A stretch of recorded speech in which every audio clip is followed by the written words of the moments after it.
Welcome to AOL Build. Thank you so much for coming today.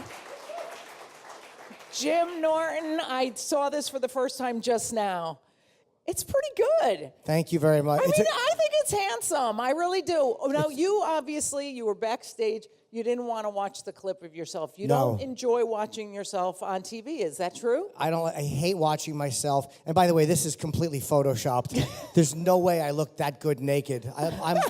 They had to do so much work. I'm like, take this out, take that out. So I can't pretend that that's what I really look like naked. It's not. Was this pre-weight loss or current? Oh, this is actually probably about a month ago. I had them do that, and I just flatten it out a little bit because I'm a disaster. Right. Now, so wait, you don't like watching yourself. Why exactly? Because a lot of comics, a lot of people, we're conceited. We enjoy looking at ourselves.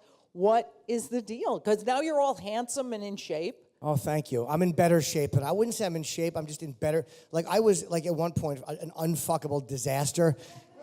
And now I'm like, ugh. So I think that's a nice step up from where I was. But I just find it uncomfortable. Like, I like performing, and I'm not nervous in front of an audience, but watching myself with an audience is just humiliating. So when your special premieres this Friday on EPIX, you're not going to have a big party and watch it with people? Not only am I not going to have a big party, I'm going to live tweet it and bash it. Oh, God.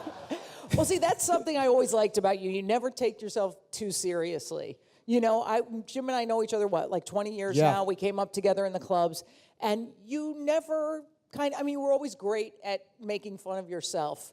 You never took yourself all that seriously. Do you think that's why, despite the creepy stuff you talk about and your sexual behavior, that people still come out and see you again and again, that you're not all serious about it? Yeah, I think I also make people feel better about their own lives a little bit. Mm-hmm. Like, I'm like a sexually dysfunctional mess. Mm-hmm. So I'm good for dates because, like, if you're out with a woman, she's going to sleep with you because you're not me. So I'm really a good person to come see in the club. She's like, oh, my God, you're not that creep. I don't have to put on a strap on to make you happy.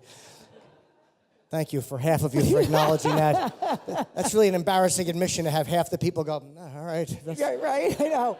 But isn't it interesting, the way you talk about sex, the way you're a completely open book, in your books, you've talked, unblanchingly about this stuff. Sure. Do you find it really interferes? When you ask a girl out, are you scared she's seen your comedy? No, I'm kind of scared she hasn't. Because if she's seen it, she knows what she's in for. It's almost like if you're missing a leg and you meet someone and you're wearing jeans, you're going to have to tell them you're missing a leg sooner or later. Right. But if you're wearing shorts, they know it when you first go out. That's how I look at my act. It's like I've talked about so many perverse things, but it's like now you're not going to Google it and go, oh my God, I'm so surprised Jim Norton did this. You'll know it because you've seen me. Right, but do you find it's harder to attract the type of woman who is at your level, meaning intellectually and spiritually? If that's out there about you, are you worried that you'll only attract sort of a sex addict, weird, creepy chick? Well, that would be my level. Okay. Yeah. So, yeah. No, there's so much more to you. Let me tell you, Jim Norton, I hate to blow you up on this, but you are one of the kindest people. When I was coming up with Jim, he was such a gentleman. There were all these male comics who were always nasty and mean, and I think we have that in common.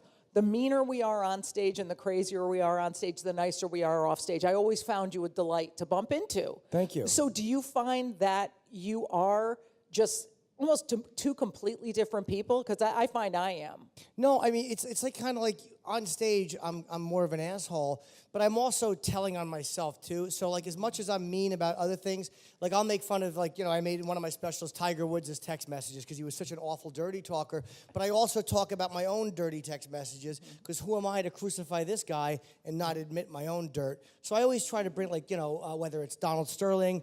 Not that I've said those things in my house, but I'm just talking about the whole expectation of privacy. I always try to throw myself under the bus as well as these other people because it makes me a little less self-righteous if I do that. Right. I also found when watching this special, you guys are going to love this, it is such a thought-provoking special. Like, do you find that you're doing more thought-provoking adult kind of comedy now? Like you have a lot of major points to make about privacy and things like that. Like you're not just making dick jokes. And I don't think you ever really did, but this one just seems a level up. Do you agree? I wouldn't say it was a conscious thing. Doing radio, I'm on Sirius. Used to be Opie and Anthony, now it's just Opie and myself. Mm-hmm. And so it's like you're talking about this stuff every morning, so it kind of makes you think of it, and it kind of, you bring it to the stage. But I opened the special talking about Cosby, because that's a fascinating case to me of a guy who, like, as a comedian, Cosby was like the ultimate in clean comedy, and I love the fact that Richard Pryor's ex just came out and really motherfucked him. Oh, good. Like he was always shitty to Richard because he was dirty, but Richard wasn't drugging people and fucking them while they were sleeping. Right. You know what I mean? So it's kind of like, but I'm kind of making fun of the people who defend Cosby blindly.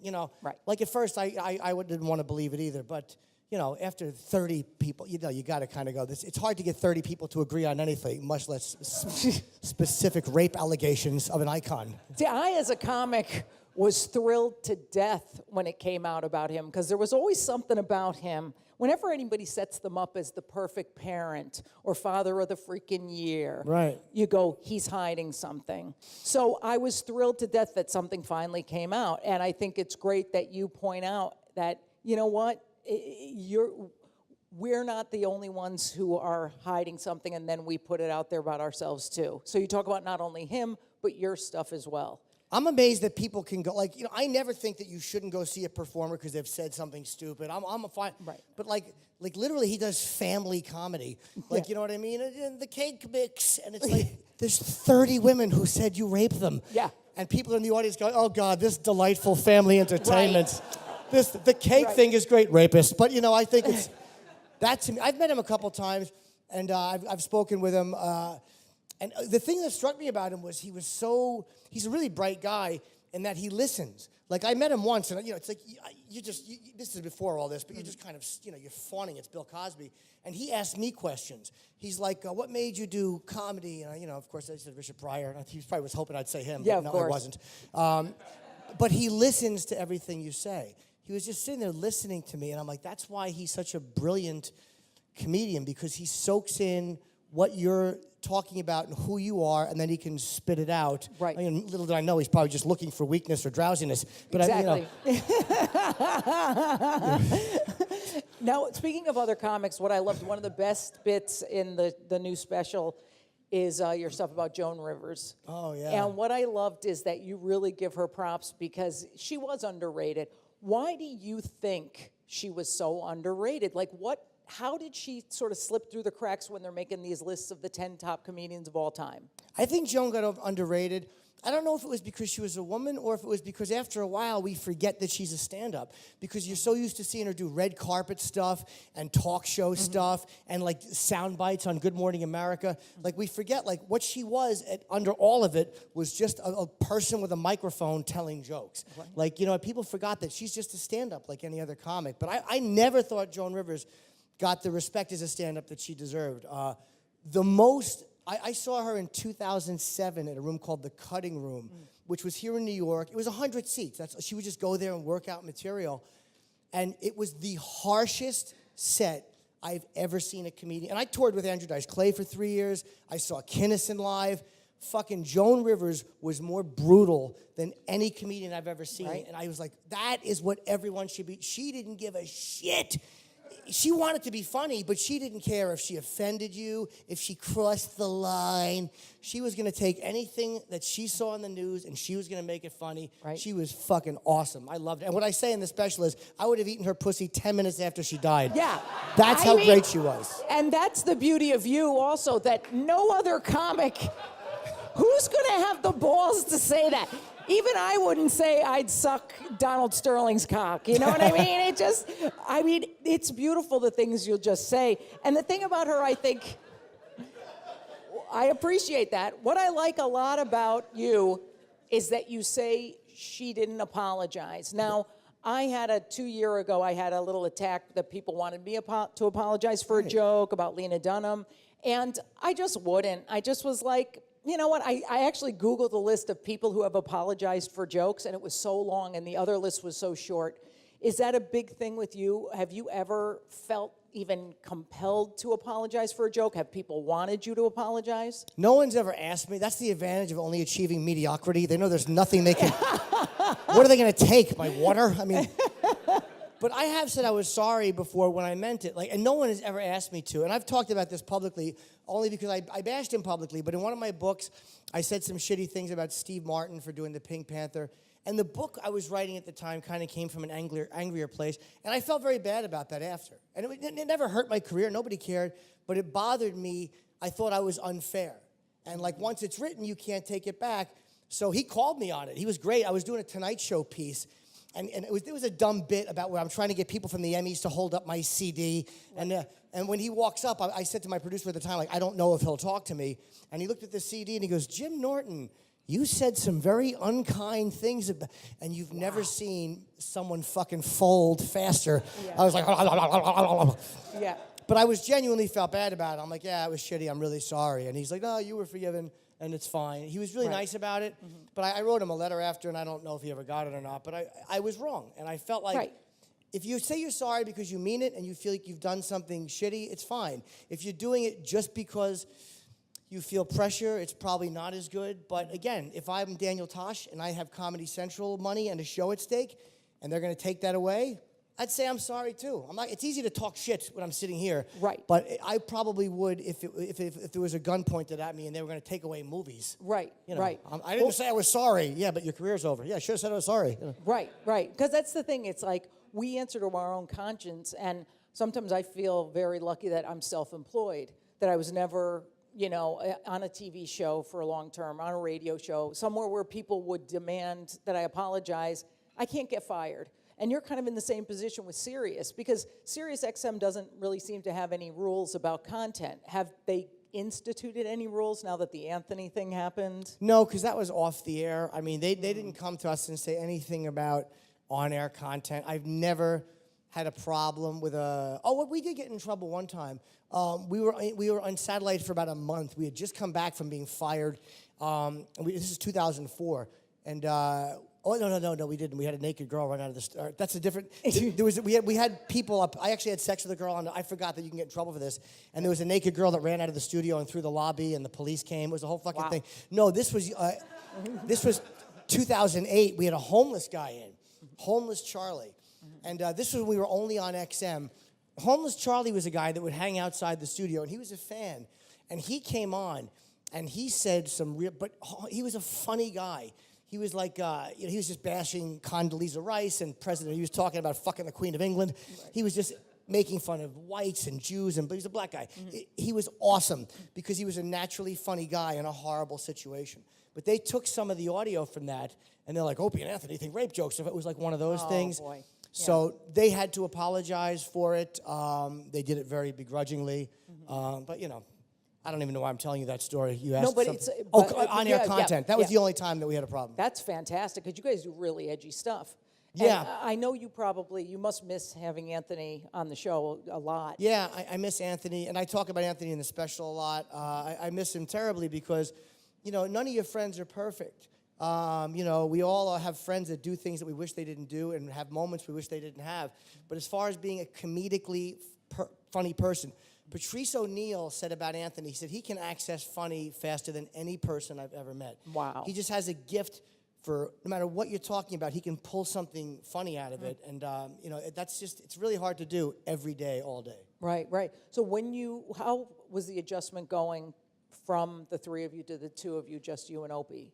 Well, you know, it's like you got to convince the fans that you're not traitors and that you love Anthony. You know, it's like, and it's hard. I mean, it's because Opie I know actually longer and just as well. Mm-hmm. But whenever you're doing something where a third of the equation is pulled out, it's a very, very hard adjustment to make.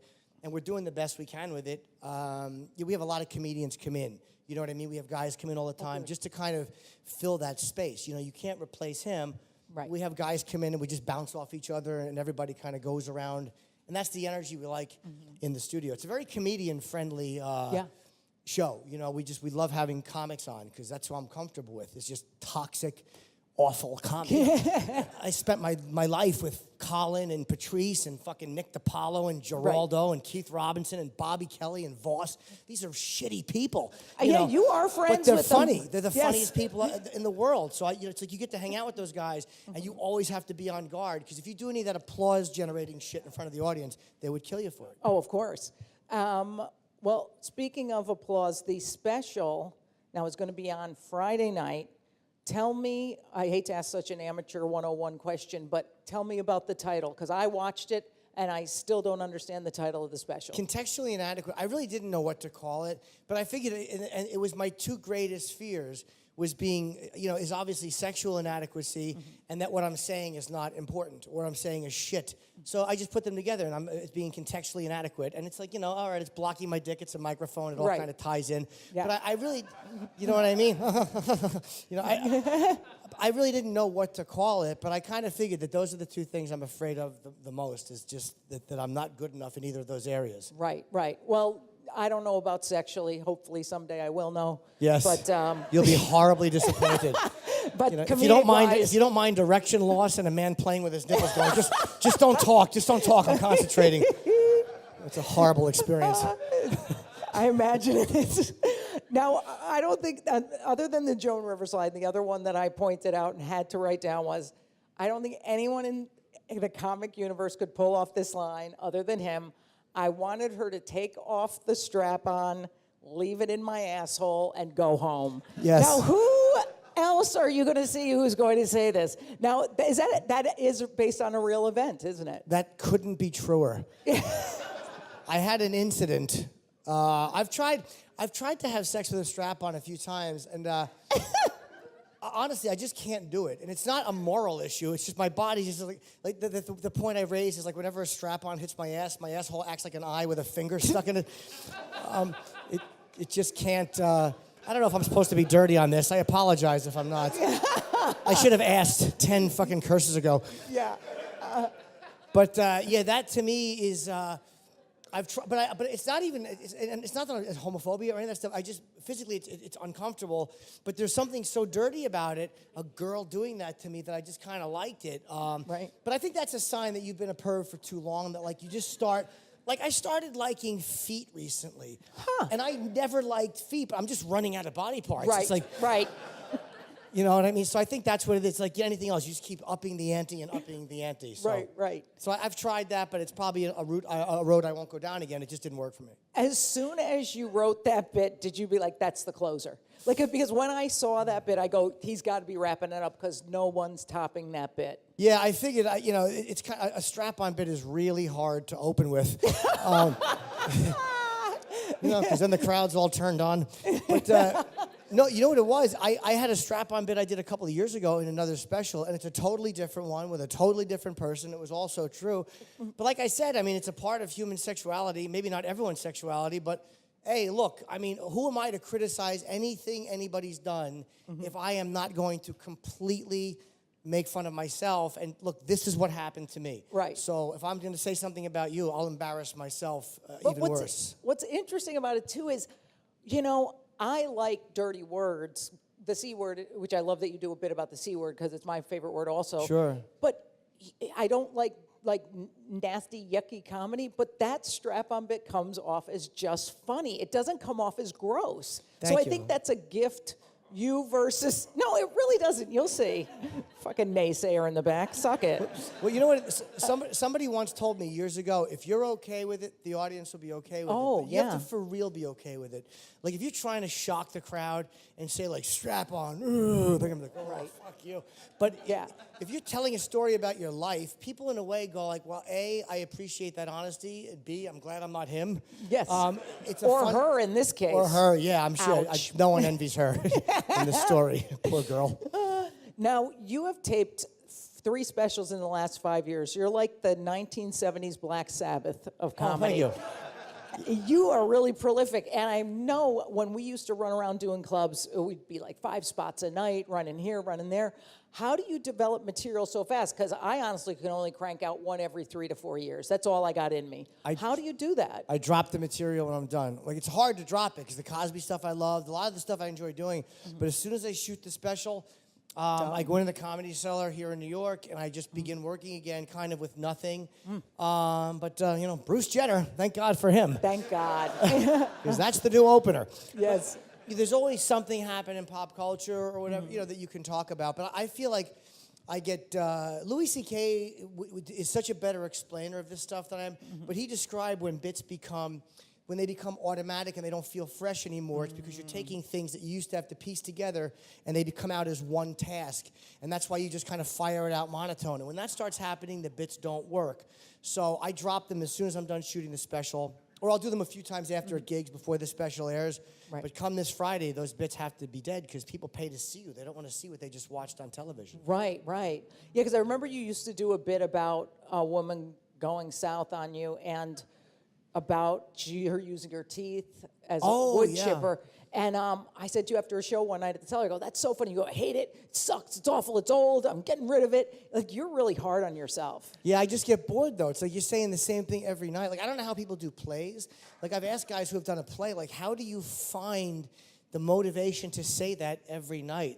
And it's hard. You got to find another motivation. So the wood chipper oral sex bit, right. You know, I'm 46. I mean, how many times can you do that and feel good about yourself? Yeah, it's like, right. Well, you feel so much better with the strap-on bit. Yeah, that's a good point. You raise an interesting point. That's 46-year-old stuff. Yeah, but one is that I'm making fun of her, and the other one is I'm just being very vulnerable and sweet. Isn't that adorable, ladies? Now, speaking of being 46, I'm 53, you're 46. Are you getting the point where you are, like, questioning what you did wrong in life? Oh, I thought you were going to say my sexuality. No, you're just, I mean, I've gotten over the fact that I never had kids, never wanted them, but now I'm sort of like, wow, I feel there is a void where I could have grandkids someday, and I'm kind of sad I won't.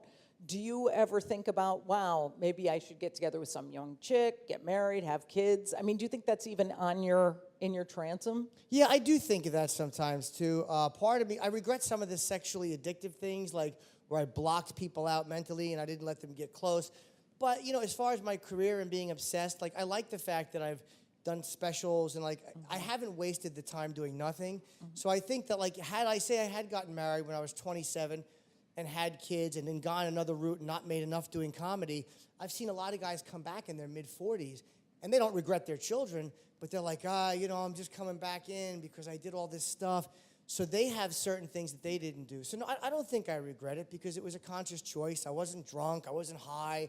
I didn't lose those years. You know what I mean? Like, so I'm okay with it. If you were to have a kid and she was a girl, would you tell her you did something else for a living, or would you just, like, say, don't watch Netflix ever? Yeah, I don't know. I mean, if she was a girl, you know, I would almost be like, you know, your dad's a nice guy. Aw. But shitty. Like, avoid people. The first sign, people that blink. I blink a lot. Like, avoid that. It's a creepy sign. Because no one who blinks a lot is thinking anything emotionally healthy. Or you know what? I would probably tell her, like, I took horrible, you know, it's like Rupert Pupkin. I took the horrible, awful things and I make them funny. So I just take things that are painful to me and I try to make them funny, and that's just what comics do. That's why all this shit about people having their own line. You cross the line. Yeah. Yeah, I think that's kind of part of what comedians do. You cross the line. That's what good comedian walks up to the line of social acceptability and goes, oh, I better not go there. That will bother someone. And it's such a arbitrary line. There's never, if you listen to 5 people in this room, they all have a different line. Yeah, a rape joke is fine, but don't touch AIDS. It's like, well, the other person will have another line. Yeah. So we just have to do what we have to do. Yeah, every race thinks that race is okay. Like, well, no, if you're talking about your own, it's okay. It's like, the Irish can make fun of the Irish. It's like everyone has a reason why what they're saying is okay. Because you never hear anybody go, look, what I'm saying is wrong and what you're saying is right. It's always the opposite. It's always like, here's what I'm doing is correct, and here's what you're doing is fucked up. Of course. Now, you do seem in this special, plus even today, you're not blinking a lot. No, you seem much happier. You have an overall more smiley demeanor on the tape in a good way. Are you in therapy or on medication or something? Because no, honestly, all Cialis. of us, other than that. But no, it just seems like you work on yourself a lot, and it shows on stage without you talking about it. Yeah, I mean, I did go to therapy. I actually stopped going to therapy recently just because I was getting bored. Not with her, but with myself. It's like the same banal nonsense, and I just got to stop behaving a certain way. It's like, you know, they say you can't think your way into healthy action. You've got to act your way into healthy thinking. Oh, yes. You know, that's the problem. It's true. You got to do the healthy stuff. Like, there's no way to keep, you know, paying people for sex, and then, well, when real love shows up, it's like, where is it going to come in from? You know, like, is it in between escorts on the elevator? Here's that special girl. Like, you know, it's just not realistic. So I think that since I've kind of slowed down doing a lot of that stuff. And it's like, just be grateful for, like, I'm doing everything I wanted to do, I'm doing. Like, I wanted to be a comedian since I saw Pryor when I was 12 years old. And I'm very lucky I got to do it. Like, you know, I mean, I worked hard, but a lot of people work hard and don't get what they want. So I've made a lot of mistakes, but none of the critical ones that stop you from going about your life and doing what you want. I'm very fortunate. So it's like, what the fuck would I be tense about? Right. Sometimes I say that to myself, like, you ungrateful shit, just shut up and enjoy it. I know. There's nothing worse than hearing somebody in show business who's successful complain. Yeah. It just seems very self-centered, and there are a lot of people digging coal mines. You know, thankfully we don't have to do that. So I think the gratitude is an important thing. I mean, I'm not saying you have to have a gratitude journal and get all gay, but I mean, you know, you could stay who you are and still be a grateful person. Gratitude thing is good, though. Like, these are the things I feel good about. I was on Facebook the other day, and I was just looking at this guy who I haven't talked to in a while. So I'm looking, you know, you just like get caught in a Facebook loop, and you're looking through people's photos that you don't give a shit about, but you're just looking at them. Yeah. And I see this photo of these comedians, and the one guy goes like, yeah, I had a great time at this gig.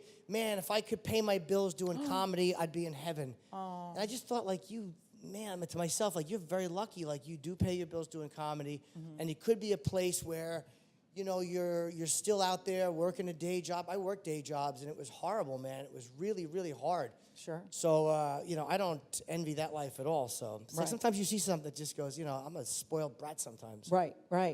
I have pages to ask you, but I know the audience wants to ask some questions, so shall we take a few? Here's a guy right up here. Oh, okay. What's up, Jim? What's up, Hi. Lisa? Hello, sir. Big fans of both you guys. Thank you. Jim, in one of your previous specials, you talk about a run-in with Ron Jeremy. Is there any additional funny stories you can maybe tell us that's happened maybe since then? You know, it's funny. Ron Jeremy, I did an HBO special in 2007 called Monster Rain. I hosted the Porn Awards in 2003, and at the end of it, my friend owns the Bunny Ranch, which I've actually never been to, and I walk up to the hotel room, and Ron Jeremy is having sex with a girl on the bed. So I had a bit of a threesome with Ron Jeremy. It was only a couple of minutes, and I just did it for the story. Like, I'm like, I have to do it. And you know, this guy Dennis took photos of it, Dennis Hoff, and Ron loves that I told that story on HBO. He's so happy that I actually told that. But that's a totally true story.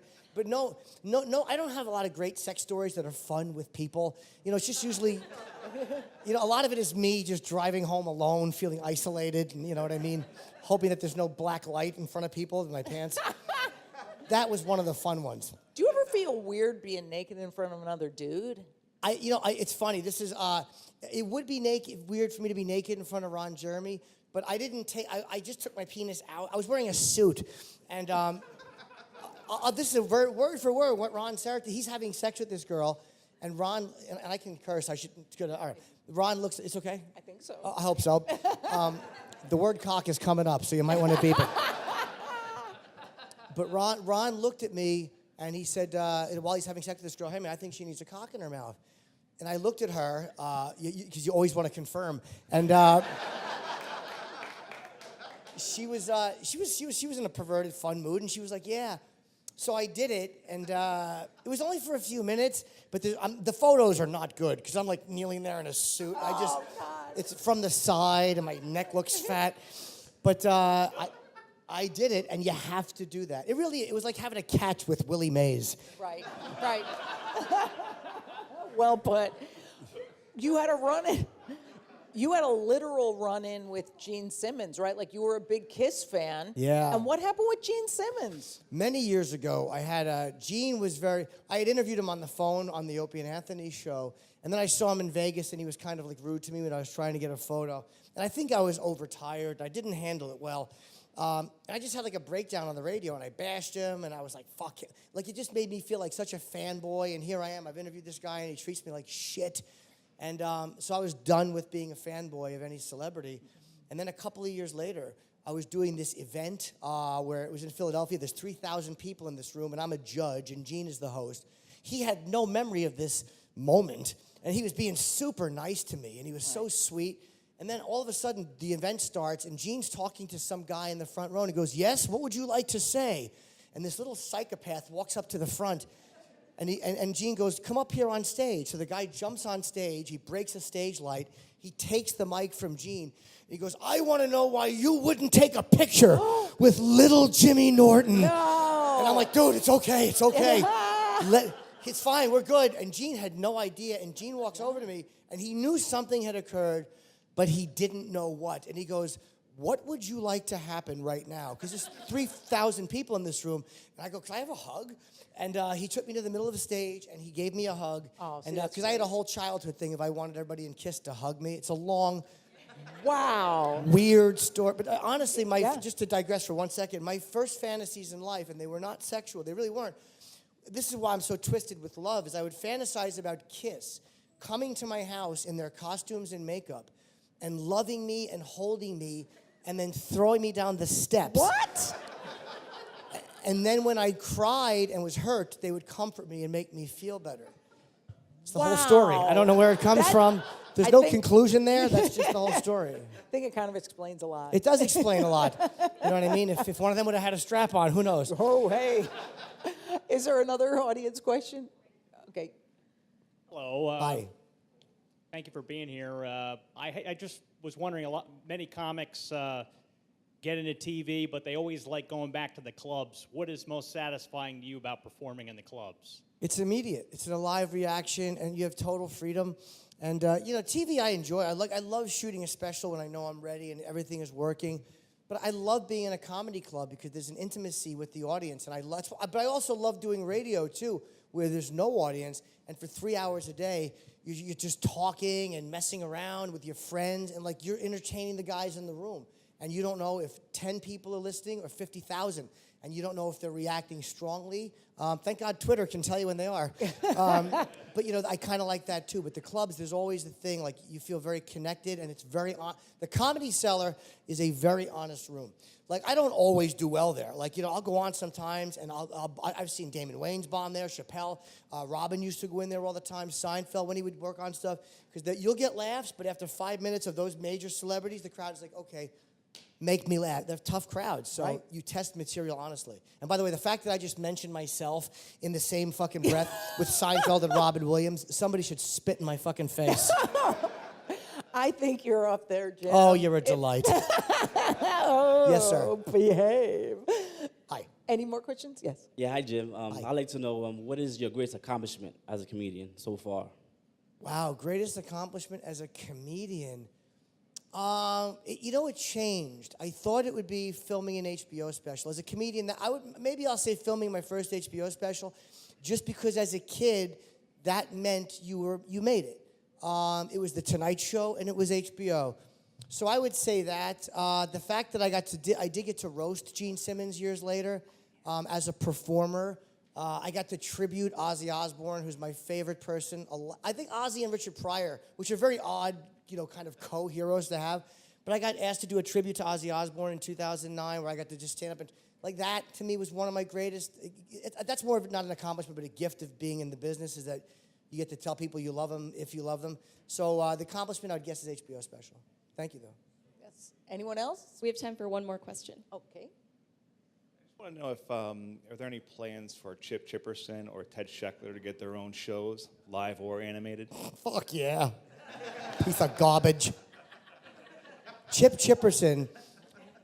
For those that don't know, I am working on animation for Chip Chipperson, who's a wonderful follow on Twitter. It's a character I've been doing on the radio for a long time. And Chip is basically an unfunny asshole who ruins everything. And he ruins every moment. And, people think Chip's like an anti-hero, like he's going to win in the end. He doesn't. He's a zero.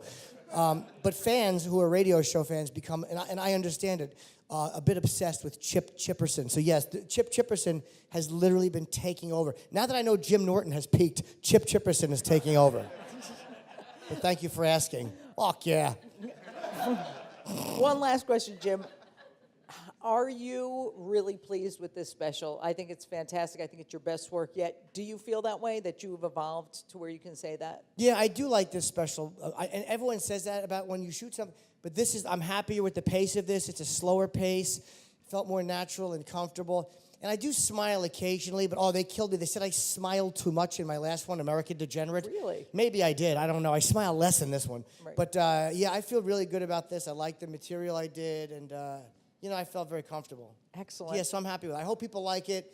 And I'm glad the whole Bruce Jenner thing is on at the same time. I'm glad I'm not competing with anything else in pop culture. It's only an American fucking icon going through transgender surgery. Why would anyone watch that?